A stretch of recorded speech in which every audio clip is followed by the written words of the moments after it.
গায়ে নানা রকম কিছু ছুটছেন, বলতেও লজ্জা লাগে। বাচ্চারা মিড ডে স্কুলে ডিম পায় না, আর আপনারা হাট্টিমা টিম করে বেড়াচ্ছেন। এটা বাংলার কালচার কোনোদিন ছিল না। আমরাও ক্ষমতায় 15 বছর ছিলাম, আমি কখনো পুলিশকে দিয়ে এই কাজটা করাইনি। বিজেপির নিজস্ব সংগঠন নেই বলে I am sorry to say, এটাই আসল সত্য যেটা আমি জেনেছি। আইসিদের দিয়ে ব্লক প্রেসিডেন্টের কাজ করাচ্ছেন, এসপিদের দিয়ে জেলা প্রেসিডেন্টের কাজ করছেন। এটা তাদের কাজ নয়। আমি মনে করি তাদের কাজ মানুষকে আইন শৃঙ্খলা দেওয়া, রক্ষা করার দায়িত্ব নেওয়া, মানুষকে রক্ষা করা, শান্তি দেয়া, স্বস্তি দেয়া, শক্তি দেয়া, ভরসা দেয়া। ভরসার বদলে আপনারা কি করছেন? সন্ত্রাস। কেন পুলিশ গিয়ে বলবে? আমি তো জানি যারা গেছে। গাড়ি নিয়ে এসছি, চলুন, হয় যার নাম বলছি তার সাথে গিয়ে জয়েন করুন, আর তা না হলে লকআপে চলুন। যারা সহ্য করতে পারেনি ন্যাচারালি, আমি তাদের দোষ দিই না।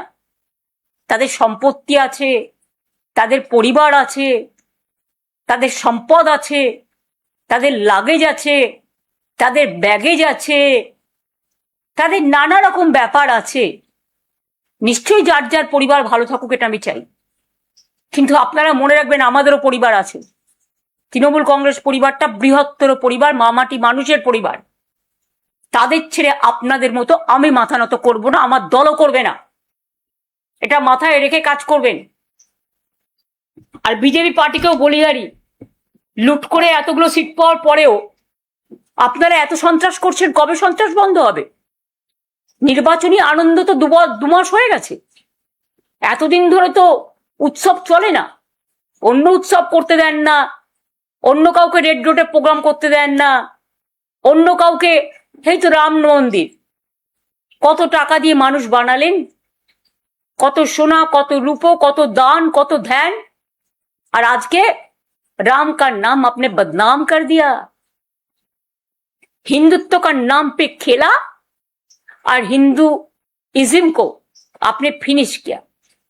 যেমন দেখছেন না, প্রণামী থালা থেকে শুরু করে, প্রণামী বাক্স থেকে শুরু করে সব, রাম মন্দির সবটাই নাকি ওদের সম্পদ। এবং ডিজিটালে যারা কথা বলতে চায় ইউটিউবে, একটু বিরোধিতা করলে তাদের সঙ্গে সঙ্গে অ্যারেস্ট করা হচ্ছে এবং এফআইআর করা হচ্ছে। লক্ষ্মীর ভান্ডার যারা পেতেন 2,46,00,000 প্রায়, আজকে 1.5 কোটির ওপর মা বোনেদের নাম প্রায় কেটে দিয়েছে শুনছি। তারা হাহাকার করছেন। স্বাস্থ্যের চিকিৎসা জানি না কোথায় গিয়ে দাঁড়িয়েছে। মিড ডে মিলে যারা রান্না করতেন, মিড ডে মিলে যারা হেল্পার হিসেবে কাজ করতেন, তারাও আজকে হাহাকার করছেন।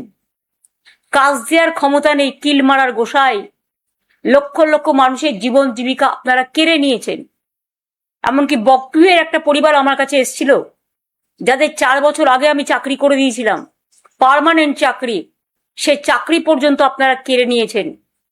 আমি যাদের চাকরি দিয়েছিলাম, অনেক কর্মীকে আপনারা বসিয়ে দিয়েছেন। এত প্রতিহিংসা রাজনীতি কেন? আর গতকাল যারা গিয়ে তালা দিয়ে এলেন, ওটা ভাড়ায় ছিলাম আমরা। ভাড়াটা কতদিন পর্যন্ত ছিল? এই তার ডকুমেন্ট। এটা হচ্ছে 2027 সালের অক্টোবর পর্যন্ত অফিসটা আমাদের নেওয়া ছিল। কেউ গিয়ে বলছেন আমার নামে আমি সই করেছি। ব্যক্তিগতভাবে উনি সই করেননি, সইটা করেছেন পার্টি অথরাইজ করেছে বলে। কোনো ব্যক্তি চলে যেতে পারেন, কিন্তু ইনস্টিটিউশন চলে যায় না। এটা ইনস্টিটিউশনের সম্পত্তি, এটা মাথায় রাখতে হবে।